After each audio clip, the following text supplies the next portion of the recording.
Hello everyone, welcome to the Redmen TV. A little bit of a special show for you. I'm joined by Matt Wilson, the Wolf of Ball Street, and now the man behind Matt Wrld, the YouTube channel. And Huddersfield Town's second most famous fan now. Well, who's the most famous? It's Patrick Stewart, isn't he? And then of course. It's Captain Picard. And then there's no one else. And then there's you. It's just me. That's fine. So a lot of you who watch Ball Street will know who Matt is. There was obviously the playoff final reaction. Yes. Vlog. You've done one on your channel as well. That's right. Expands upon that. But obviously, as a Huddersfield Town fan, I thought it was quite pertinent, given that you were in the office, to have a little bit of a chat about Danny Ward. Yeah, and almost before, it's just occurred to me, Shankly, who was, because there's a bit of a history. Just occurred to you. It's not that you don't bring this up every single time we talk about ball. Yeah, but it's just occurred to me in this conversation. Okay, but yeah, so Shankly was obviously our manager before he was yours. We even beat you in his last game in charge, and then he he left us because we wouldn't sign Ian St John and this Scottish fullback, I can't remember the name, and they were his first two signings at Liverpool.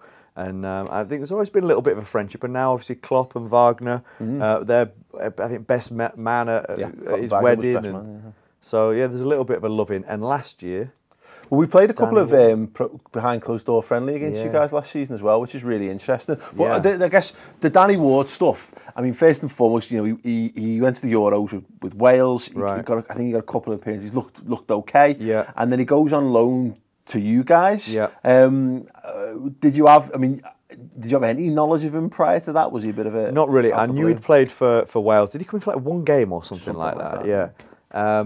So I was aware of him from there. And I'll be honest, he's had a fucking good season. Yeah. Oh, can I swear like that? It's done. It's done, isn't it? Sorry, I say there's no way to take it out. I say fuck a lot, as you can tell. Yeah, so he came in with us, and he's someone that's really progressed through the year. And I think it's that playing first team football is obviously, it's a different speed, there's a different level of pressure, which all has an impact, I guess. And because I think that where he probably had a few issues at the first was in that almost that decision making, that owning the box. Yeah. So he had a couple of little mistakes that have cost him, but you really saw him kind of grow with experience towards the end of the season, where he was amazing for us. Some of his shot stoppings, excellent, really good shot stopping. And although I'll be honest, we had 2 penalty shootouts, and I didn't fancy us against Wednesday. They've got a good keeper, Kieran Westwood, and big keeper. And then the guy that plays for Reading, I forget his name. The the guy who used to play for Wigan. Yeah, who's a big guy as well. And I've kind of thought, I always like size on a keeper on a shootout, and not big men. And I just thought, he's lanky, isn't he? Yeah, and mate, Ward did the business. He pretty much got us up. So go back to the playoff semi-finals, Sheffield Wednesday, because this is where I'd seen very little of him, and I came, because of your interest in it, I started paying more attention to it. Yeah. And that penalty shooter, because in the commentary they were going on about Kieran Westwood being the best goalkeeper in the championship. Yeah. But I was looking at the two of them, and Danny Ward's all smiles, he's laughing and joking, and just looks really loose, really happy, really confident. Yeah. And he went into that penalty shootout, and he was just absolutely incredible. He was. And it was because Forestieri was who's their kind of best player, I guess, and an amazingly talented player. And he had the penalty, and mate, Ward stopped that. And really, Wagner has created a great chemistry with that bunch of guys that have achieved well above where they should be, like the 6th lowest budget in the division. So to actually get out of that league is incredible. And he's made it on a few loans: Aaron Moy from City, Casey Palmer and Izzy Brown from Chelsea, and then Ward from Liverpool. But the team's got ended up with a real amazing chemistry that you could see throughout. But coming into the playoffs, like Ward had made a mistake against Newcastle that cost him. He'd made a mistake earlier in the season against Brighton, which had cost him. But you saw him grow, and went into the playoffs, it just came together for him. We conceded no goal, or 1 goal, sorry, in the against Wednesday over 2 legs, and then it was 0-0 in the final. And he was made some amazing little, them saves where the keeper just needs to pull something off to keep you in the game, and then you back on and down the other end. He did that, and he looked so happy. And I guess when a team wins something or wins promotion like that, obviously they're happy, and obviously they go out and they get larruped and they go on the open top bus, and he just looked like he was loving it. There was a few viral videos that happened about him pissed up in some pub singing songs and stuff like that. So he looked like he had an amazing time too. Yeah. So thank you everyone for Ward. Yeah, just looking ahead to the summer then, because as you mentioned, that Huddersfield Town team was very loan based. You're going to need to get a number of players in this summer to compete. Yeah. The Danny Ward talk is that Klopp's going to bring him in and have a little look at him in pre-season. Right.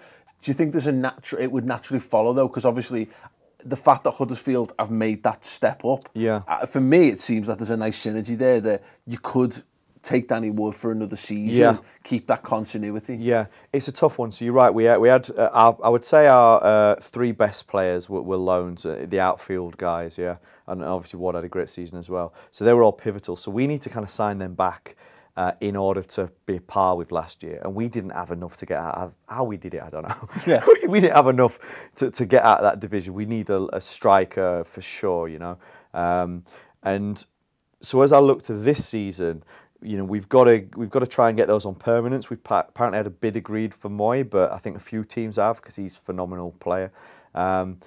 Because we're now obviously in the Prem, it's slightly different. I think the rules are that you can only have 2 Premier League loans and you can only have 1 from a club.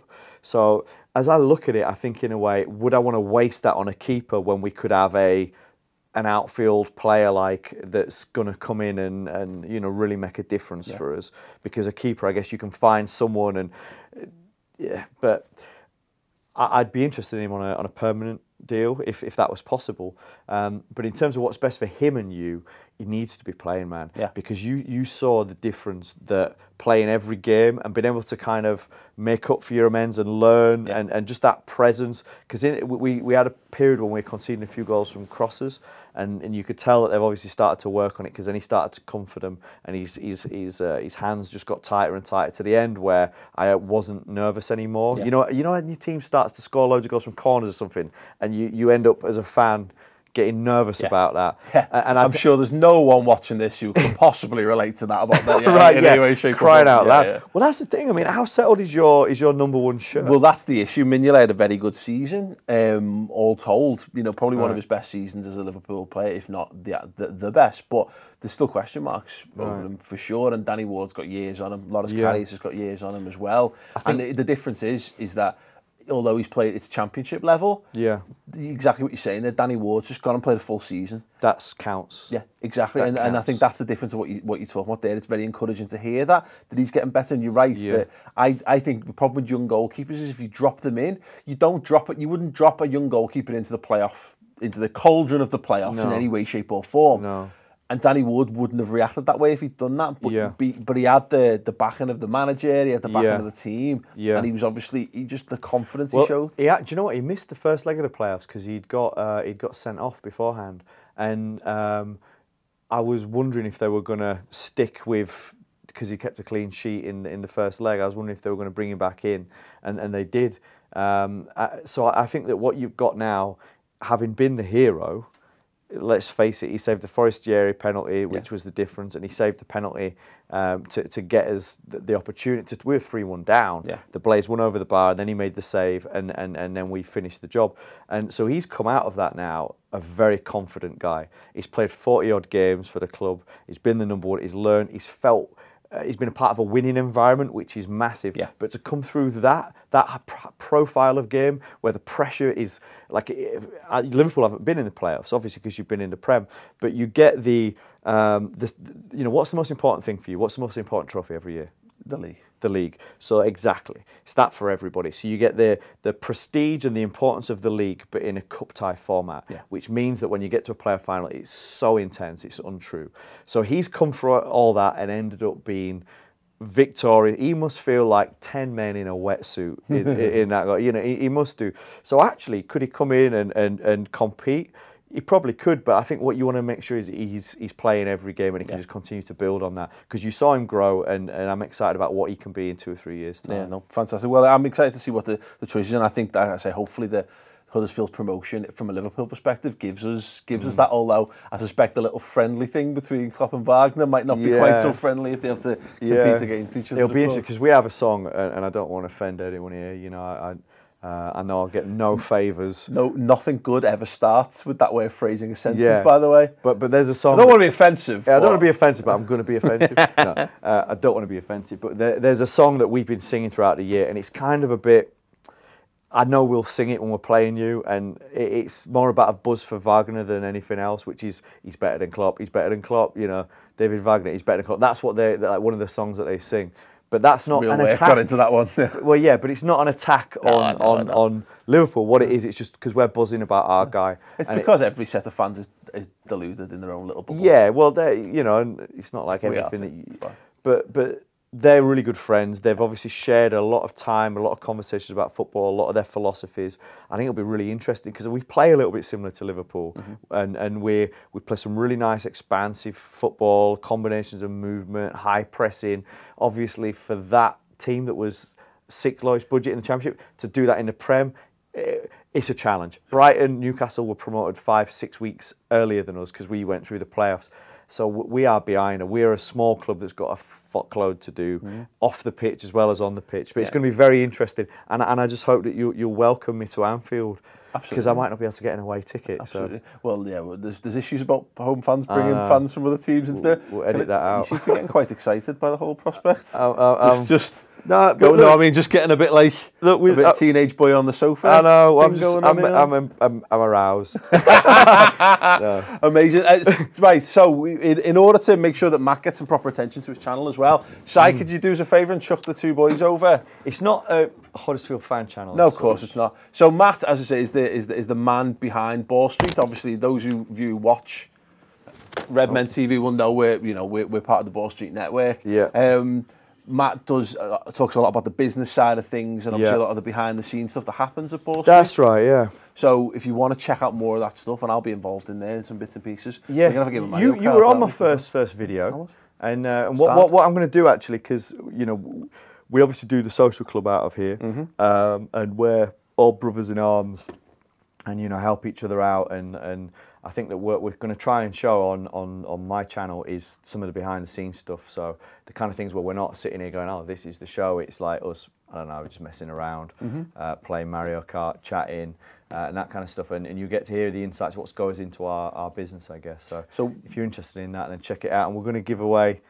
Hang on, who's got Coutinho and who's got Firmino? I've got Firmino. They look quite similar. They do look they do look quite similar. Yeah, different eyes. Well, they've been regular features. We've had them on the set for a while now, but we're going to get two for you to give away on your channel. So I think what's the best thing to do is if we can go over to Matt Wrld, you'll be able to click the icon at the end of this video. Go to the Matt Wrld channel, subscribe, and I want you to leave a comment saying YNWA. Sure. What video do you reckon? Should we do it on a video that's already there? Maybe the playoff video? When do you want to put this up? Wait, this is going up now. Oh, okay. Another playoff video. Let's give that. Let's do the playoff video. Go and watch Matt's behind the scenes vlog of Danny Ward's heroics. That's right. And leave the comment YNWA in the comments and subscribe to his channel and be with a chance of winning. And look out for, because we're going to do a little bit of a. Paul's going to give me a little tour here, and then I'm going to beat him at Mario Kart. So that'll get put up when Junior can be bothered. Absolutely. So guys, thanks very much for watching. Leave us your thoughts on Danny Ward in the comments below. And do you think he's got a future at Liverpool, or would you like to see him go back to Huddersfield Town for another season on loan? And as I say, click the button there to subscribe to Matt Wrld, subscribe to the Redmen TV, and there's the video right there. If you want to click through to that, subscribe and leave the comment YNWA, and you can be with a chance of winning the boys.